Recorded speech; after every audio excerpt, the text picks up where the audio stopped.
mulai dari darah tinggi, kanker, kemudian penyakit-penyakit jantung, pembuluh darah, sampai aging, penuaan, sampai ke tiroid. Ini ilmunya gampang tapi powerful, luar biasa. Kalau Anda perbaiki ini, banyak penyakit bisa tersembuhkan biiznillah. Dan ini ilmu yang sangat mudah untuk menurunkan berat badan. Kalau ada yang mau nurunin berat badan, makan, minum aja. Kalau Anda yang punya stok deposit lemak yang banyak, cara yang paling mudah untuk merontokkan di serontok-rontoknya.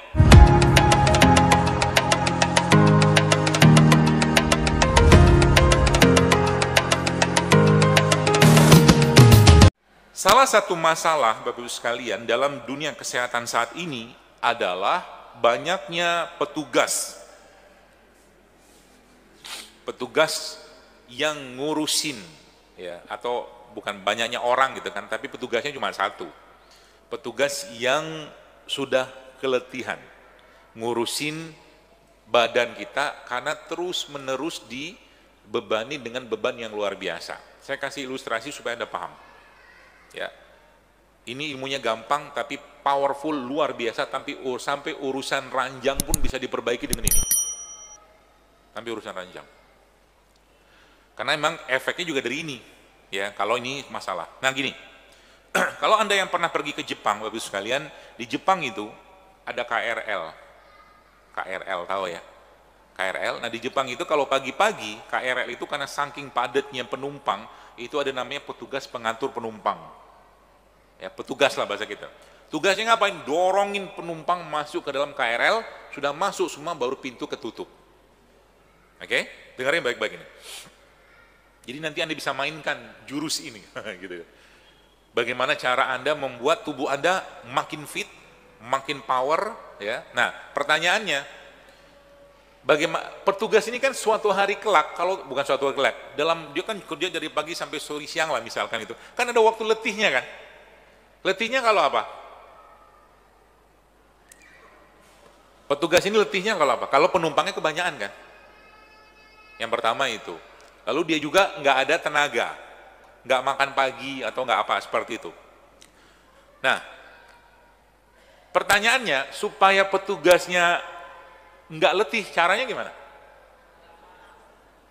Kasih makan yang benar. Apalagi? Minum vitamin. Apa Bu? Hah? Suruh istirahat. Apalagi? Anda matiin saklar atau apa ya, saklar listriknya supaya keretanya nggak jalan, ya. Jadi petugasnya nggak kerja, boleh kan? Itu ide gila-gilanya sedikit. Jadi petugasnya dikasih makan, tapi dia akan letih juga kalau dikasih makan dengan beban itu kan? Atau keretanya di stop, nggak usah jalan hari itu, matiin listriknya. Nah, ilustrasi ini bagus banget untuk kita pahami tentang tubuh kita. Penumpang tadi itu gula, oke? Penumpang itu gula, terutama gula-gula olahan. Ya, petugas itu insulin, gerbong itu sel. Ya, jadi dalam tubuh kita itu gula yang masuk, ya, gula yang masuk diberi tugas, ya, atau Allah memberikan tugas kepada insulin, ya, untuk memasukkan gula yang masuk tadi ke dalam sel ketika gula dalam darah sudah cukup. Paham sampai sini? Jadi petugas tadi itu insulin, hormon. Tugasnya dia adalah memasukkan gula ke dalam sel. Oke? Nah, yang jadi masalah sekarang, ya, pada orang-orang yang kena diabetes, sebenarnya bukan cuman gulanya yang tinggi. Oke? Pemahaman orang selama ini kalau menjelaskan tentang diabetes, ini poin besar judul kita hari ini, why we get sick, atau kenapa kita jatuh sakit. Ya. Kalau Anda perbaiki ini, banyak penyakit bisa tersembuhkan biiznillah. Ya. Jadi gini.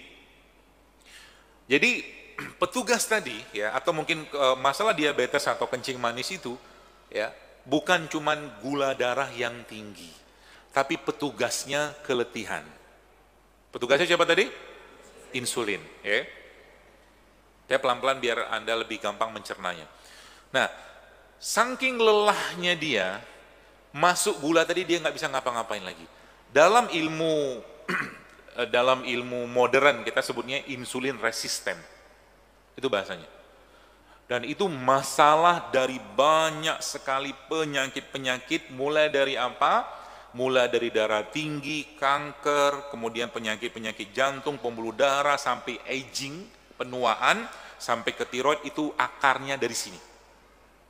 Jadi kalau Anda tanya, lebih banyak mana? Kan selama ini contoh mungkin kalau kita membahas tentang garam, kita kan nyalain garam terus kan, penyebab darah tinggi, enggak. Darah tinggi itu lebih banyak disebabkan oleh karena insulin resisten. Coba aja lihat. Artinya gara-gara apa? Gara-gara kebanyakan penumpang. Oke? Nanti saya kasih clue-nya, supaya nanti Anda makannya benar mulai sekarang. Ya. Jadi gara-gara kebanyakan penumpang. Penumpang ini siapa? Karbohidrat olahan. Sekarang Anda jamaah sekalian sering mendengar istilah apa tuh namanya, kampanye makanan non gluten, betul? Gluten itu apa? Terigu. Orang tua kita zaman dulu gak makan terigu. Yang mereka makan apa? Singkong. Terigu gak itu? Bukan. Ubi, jalar, cilembu, itu bukan terigu. Ya, itu salah satu contoh karbo olahan. Diputihkan dia, dibeningkan dan putih luar biasa, ditambah lagi dengan penumpang yang lain. Namanya gula pasir. Paham ya? Double tuh. Sehingga apa? Masuk dua-duanya. Jadi Anda bayangkan kalau Anda makan roti, Anda harus tanggung jawab agar tidak terjadi lonjakan. Bukan saya melarang makan roti, bukan. Tapi kalau Anda paham ilmunya, Anda bisa makan roti dengan tenang, atau cari roti yang tidak menyebabkan namanya, jadi gini, ada dalam tubuh kita namanya lonjakan glukosa atau glucose spike. Jadi ketika kita makan sesuatu yang tinggi gula olahan, tiba-tiba naik tuh gula, petugas kecapean, letih, kita ngantuk. Gitu. Jadi sudah paham kenapa banyak orang sekarang habis makan justru ngantuk, kenapa? Keletihan petugasnya. Kurang lebih gitulah. Berarti kita bisa kita perbaiki, insya Allah bisa, tenang aja, asal mau. Ya. Jadi dua hal ini ya, gula olahan, ya, refined carbohydrates, ya. Yang kedua adalah lemak olahan atau lemak trans. Itu dua musuhnya itu, yang menyebabkan banyak masalah dalam tubuh kita. Ya. Nah, jadi mulai sekarang filosofi yang Anda pakai sebagaimana filosofi Al-Quran menjelaskan. Kalau bahasa orang-orang barat sana, think before you drink, think before you eating. Fikirkan dulu sebelum Anda makan, fikirkan dulu sebelum Anda minum. Kenapa? Air kayak begini Bapak sekalian, bisa jadi kalorinya sama dengan satu piring, kalau bukan air putih ya, bisa jadi kalorinya sama dengan satu piring makanan, bisa. Coklat yang dimakan oleh seseorang, saya pernah lihat ada satu video gitu kan, dia menjelaskan ada satu coklat bar, ya coklat batangan gitu, itu ternyata hampir 6 sendok makan gula pasir di situ. Coba lihat, ini gula olahan ya, dan itu biang keroknya. Segala penyakit berat tadi, termasuk apa, urusan kewanitaan, PCO, susah hamil, segala macam gitu-gitulah. Ya, jadi hati-hati. Ya, mikir dulu, think, ya sebelum makan. Ini kira-kira dimakan ini bikin beban nggak? Boleh nggak bikin? Boleh aja. Kenapa? Bagian dari cara kita menjaga badan tubuh kita atau tubuh kita, nggak masalah. Ya, nah, lalu si karbo ini ya, karbo olahan tadi kan banyak banget ragam makanan ya sekarang ya. Kita yang Anda makan pun sekarang karbo olahan. Di depan ibu-ibu sekalian, kan karbo olahan itu. Boleh nggak dimakan? Boleh. Nah, tapi saya kasih caranya supaya nggak terjadi lonjakan gula. Ada beberapa cara supaya dia tidak langsung menyebabkan naiknya gula darah dalam tubuh kita. Ya, contohnya apa? Contohnya, nih, Anda mau makan roti, okay?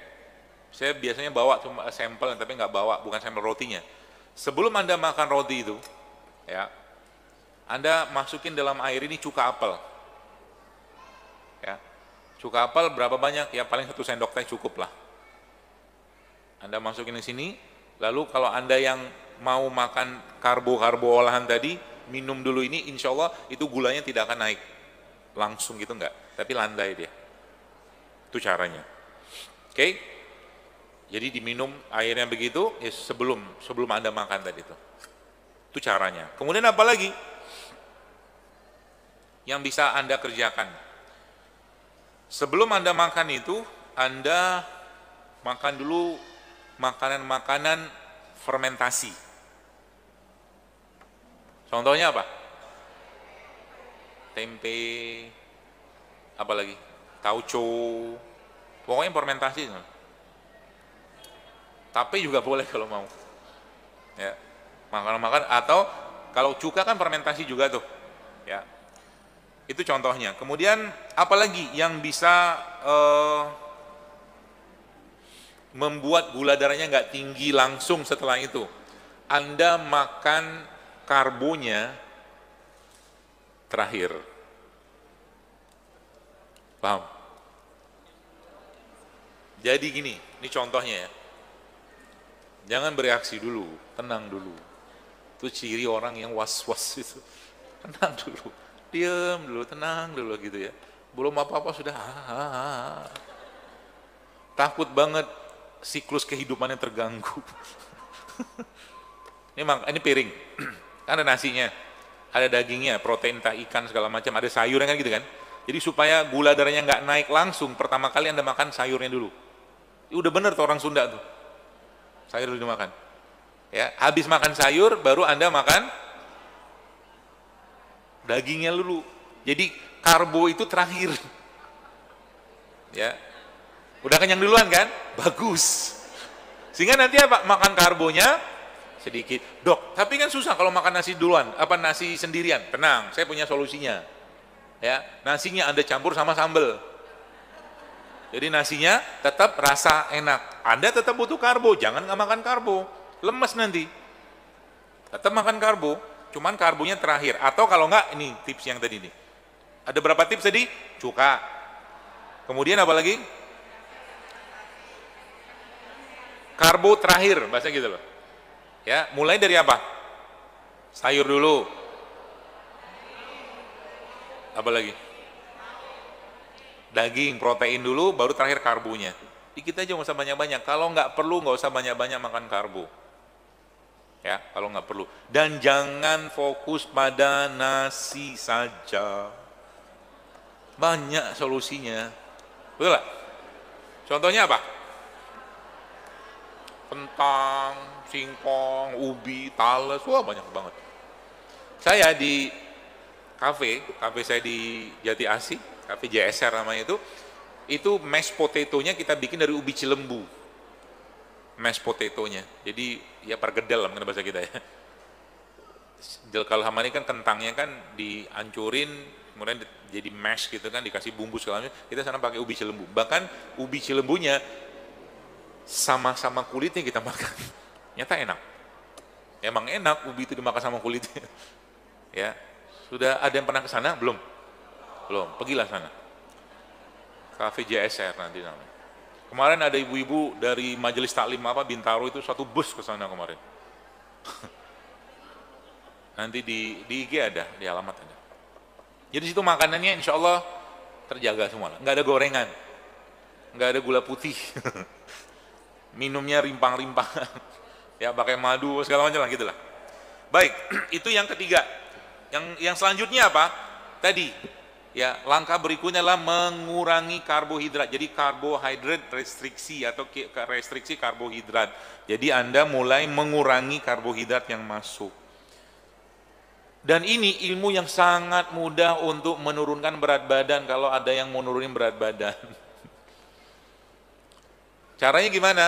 Anda banyakin asupan protein sama sayurnya. Karbohidratnya secukupnya aja. Nanti lama-lama turun berat badannya, serius. Apalagi Anda ditambah dengan aktivitas yang aktif. Ya olahraga segala macam itu turun sedikit. Jadi paling gampang. Kayak kemarin saya ketemu dengan ibu-ibu, Masya Allah, dia bilang, dok, saya lihat gitu kan pas saya sama keluarga ke situ, ke rumah, ke resto beliau, dia tunjukin, dia udah turun hampir 10 kilo, dia bilang. Wah banyak kali, gara-gara apa? Ya tadi ngurangi karbohidrat doang. Tapi, nah ini dia ada tapinya. Tapinya apa? Kalau lapar ya makan, tapi makanlah karbo yang benar, bukan karbo olahan. Dan kalau makan karbo yang benar pun jangan berlebihan.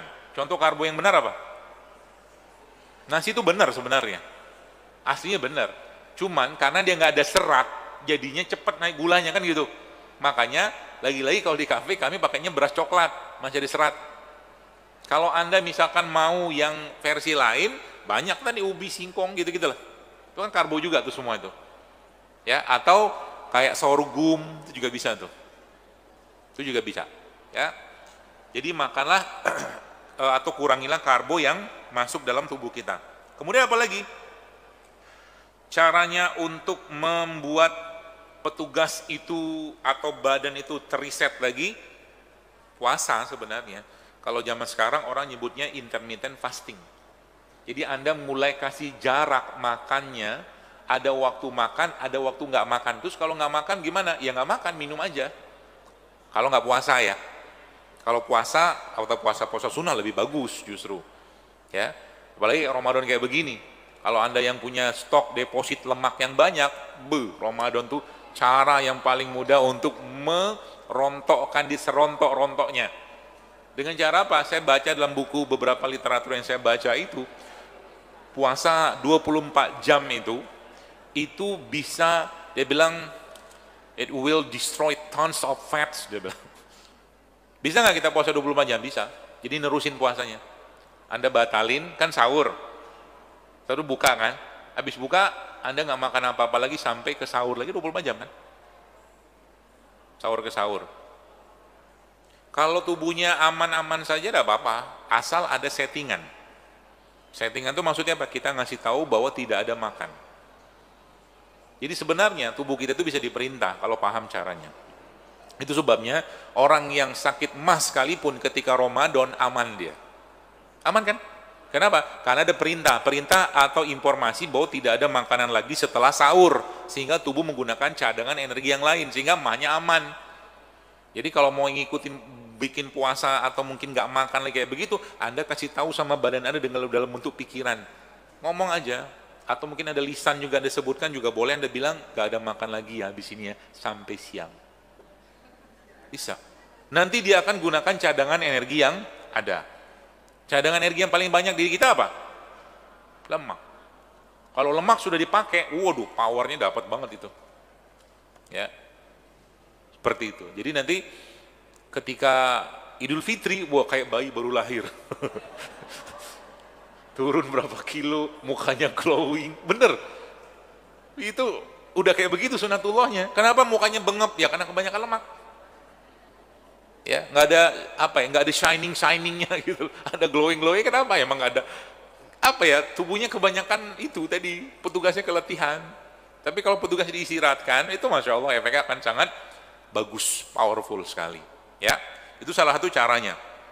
Kemudian apa lagi yang bisa kita lakukan untuk mengistirahatkan petugas? Berbekam, bagus banget tuh. Ya, mulai rutinin tuh bekam sebulan sekali. Ya, bulan sekali rutin. Kalau bisa ngikutin tanggal sunnahnya Rasulullah SAW itu bagus, tapi kalau tidak juga tidak apa-apa. Yang penting 1 bulan sekali itu Anda berbekam.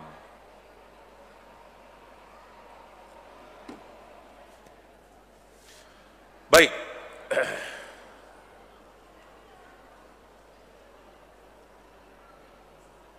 Itu ya.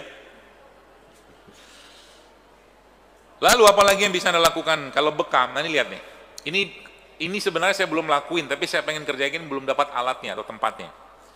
Ternyata tubuh kita itu kan bisa memperbaiki diri sendiri. Ya, kalau bekam itu, ya atau hijamah itu dia menimbulkan atau memicu satu kondisi dalam tubuh kita namanya heat shock protein. Heat shock protein atau HSP singkatannya itu. Itu apa ya, sejenis protein yang muncul dalam kondisi panas dan baguslah, bermanfaat banget untuk regenerasi dan memaintain tubuh kita. Nah, ada satu lagi namanya CSP. Ya, CSP ini cold shock protein. Ya. Nah, cold shock protein ini Bapak sekalian itu munculnya kalau kita trigger dengan dingin. Jadi kalau Anda belum pernah lihat tapi sebenarnya itu ada penelitian yang saya baca itu bahwa ternyata berendam dalam air es. Tapi nggak lama, cuma 30 detik. Ya, kalau kuat ya. Jadi ada bathtub diisi es batu, rendam situ. Ya, kalau kuat semuanya, tapi kalau nggak kuat segini aja. Hanya 30 detik. Itu bagus juga. Cold shower namanya. Jadi sebenarnya kalau Anda, ibu-ibu sekalian lagi pergi ke tempat dingin, sebenarnya nggak usah mandi air hangat. Justru malah mandi air dingin itu bagus. Dia memicu CSP itu keluar. Ya. Kalau nggak ada bathtub, gimana sekarang banyak sih bathtub plastik itu, atau kalau nggak paling gampang pakai gentong. gentong yang gede, ya. Tapi saya nggak tahu Anda masuknya gimana. Kan tinggi itu, bangsa semeter ada itu kan, ya, atau semeter lebih kayaknya itu. Jadi gentongnya itu diisi air, terus dimasukin es, Anda nyemplung ke situ. Ya, pilihannya gentongnya bertahan atau dia gugur, runtuh gara-gara berat badan kita. Nah gitulah. Ya itu salah satu caranya untuk mengistirahatkan ya. Gulanya dikurangi, petugas diistirahatkan dan kasih power buat dia. Jadi kalau tadi saya jelaskan tentang karbo olahan ya, maka yang kedua adalah lemak tadi kan. Nah, lemaknya Anda ganti dengan lemak yang sehat. Jadi saran saya, kalau mau sekarang pengen goreng-gorengan, misalkan coba dikurangi dulu goreng-gorengannya. Usahakan tidak menggoreng. Caranya gimana? Hanya dipanggang bisa, di oven bisa, dikukus bisa, direbus bisa, di grill bisa, ya. Atau kalau enggak diapain? Kalaupun memang pengen digoreng-goreng, pakai minyak kelapa. Hah? Dipepes, itu masuk dibakar ya, bakar. Dan kurangi itu juga ya, pesan saya aja, kurangi semua yang menggunakan plastik. Zaman dulu tuh saya ingat banget. Zaman dulu saya masih bantuin orang tua, di tokonya itu kalau siang-siang saya disuruh beli makan, saya bawa rantang. Zaman dulu kan nggak ada plastik kayak sekarang. Dan itu Masya Allah bagus banget sebenarnya. Kenapa? Anda bayangin ya, kayak misalkan yang Anda beli soto, beli sop, sepanas-panas itu masuk ke dalam plastik coba. Saya nggak tega makannya, nggak mau. Sekarang itu kalau saya pengen makan sesuatu yang berair, ada kuah, itu saya bawa rantang dari rumah. Biarin deh dibelain tradisional. Bawa rantang, di rumah saya punya rantang. Ya, entah stainless, entah apa, pokoknya rantang tuh. Jadi mulai sekarang kalau mau beli yang panas-panas itu pakai rantang. Anda mau misalkan beli apa? Kemarin tuh saya beli apa? Kayak tekwan gitu kan. Bagi pengen makan tekwan, makan aja. Pakai rantang, bawa rantang dari rumah. Kurangi plastik. Ya, seperti itu. Nah, apalagi yang kita bisa lakukan untuk menguatkan itu tadi. Ada beberapa cara tadi, bergerak. Ya. Minumnya tangan kanan, jangan tangan kiri.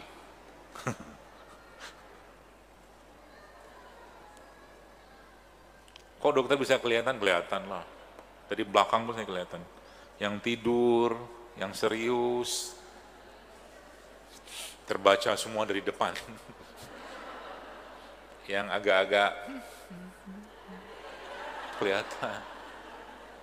Saya sedang membaca Anda sekarang. Ya.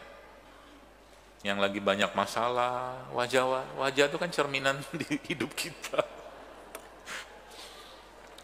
Dulu pernah ketemu orang lihat mukanya, sebenarnya orang nggak lama nih hidupnya.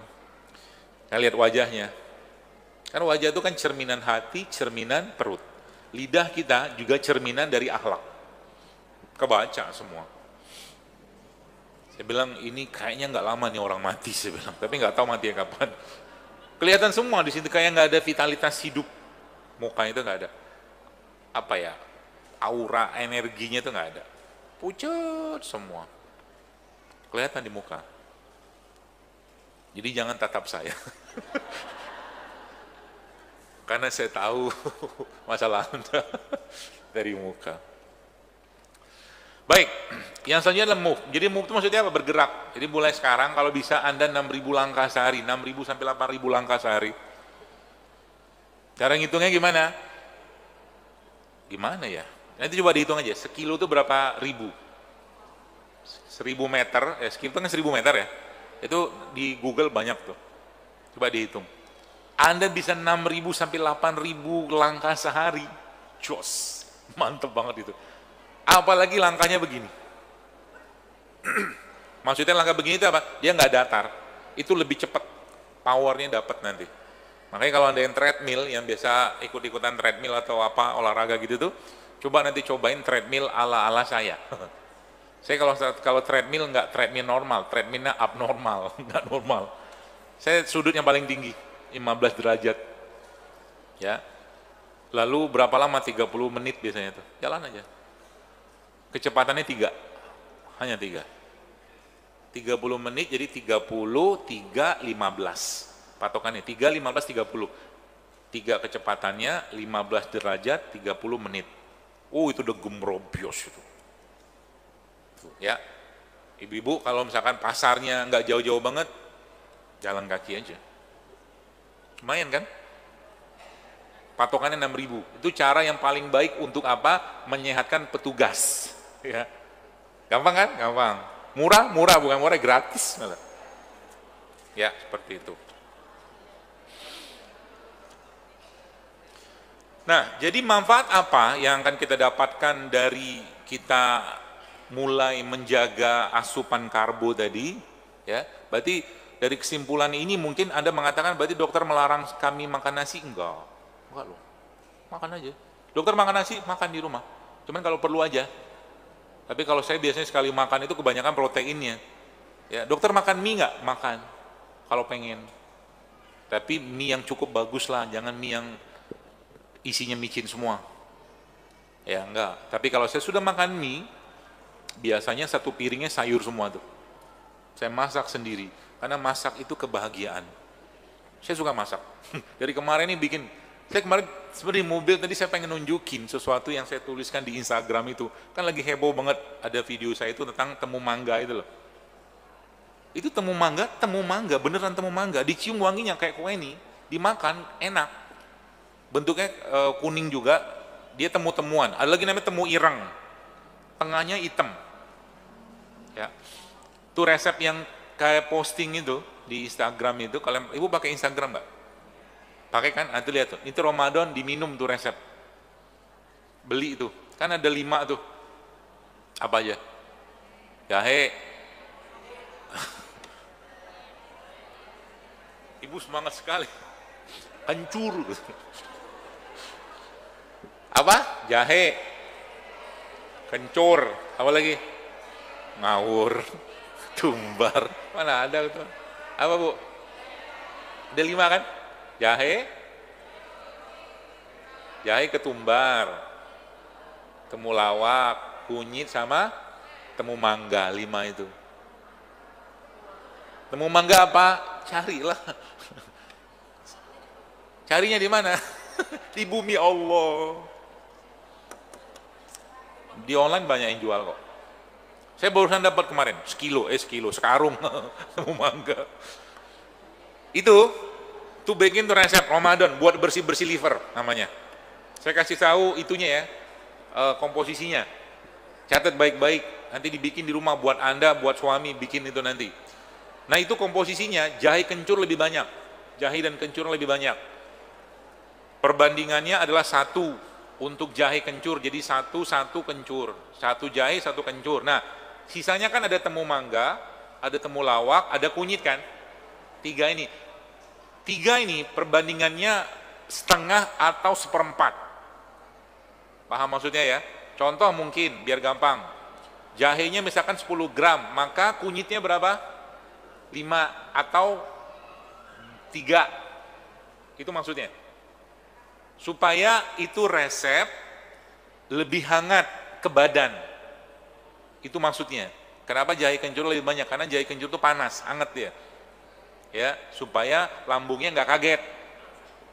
Ya, nah jahe kencurnya satu-satu, kunyit, temulawak, temu mangganya bisa pilihannya setengah atau seperempat. Paham? Anda cuci bersih itu semua, ya, cuci bersih, nggak usah dikupas kulitnya. Cuci aja bersih-bersih, buang kotorannya semua. Ya, nanti geprek aja. Ya, nggak usah dikupas. Mau kupas sih silakan aja, tapi saya sekarang lebih senang nggak dikupas. Karena semua bagian itu bermanfaat. Itu maksudnya. Kan ubi tadi kita makan itunya, cilembu tadi. Kita makan anunya kan? Apa? Kulitnya kan? Nah, rimpang juga makan aja kulitnya. Kecuali memang yang nggak agak susah kayak temulawak kan dia bentol-bentol gitu kan. Tapi kalau yang lain tuh rata-rata kayak kunyit, jahe itu kan mulus dia. Nah, itu Anda geprek. Takarannya udah tahu ya, nggak usah banyak-banyak. Dikit-dikit aja. Ya, Anda geprek, hancurin. Mau diiris boleh nggak? Boleh. Semudahnya, tapi saya lebih senang digeprek karena geprek itu sakit yang mereka rasakan lebih dalam. Loh, itu ada ilmunya. Saya ngomong ini bukan ngawur, ada ilmunya. Kalau Anda nyakitin, bukan kita lah, ada orang mukul kucing, bukan kucing, harimau lah biar agak serem dikit. Harimau itu kan atau hewan, itu kan Allah kasih alat perlindungan kepada mereka, entah itu gigi, entah itu cakar, entah itu bisa kan gitu. Tumbuhan kan nggak ada. Ya, itu maha besarnya Allah. Nah, mereka akan merespon ancaman untuk mereka dengan mengeluarkan bahan aktif itu. Jadi ketika digeprek itu kan ancaman, keluar bahannya, supaya lebih banyak keluar lagi, maka kita rebus dia. Atau kita kasih air panas, itu ilmunya. Ya kalau harimau dikitik-kitikin ya keluar cakarnya, atau kucing lah katakanlah paling gampang. Tapi harimau kayaknya nggak masuk juga sih. Iseng banget kita ngelitikin harimau. Ngomong dia sama kita, lu pikir gue mainan? Seperti itulah. Ya, geprek. Berarti geprek boleh, diiris boleh, di blender boleh nggak? Boleh aja. Ya, campurin semua tuh.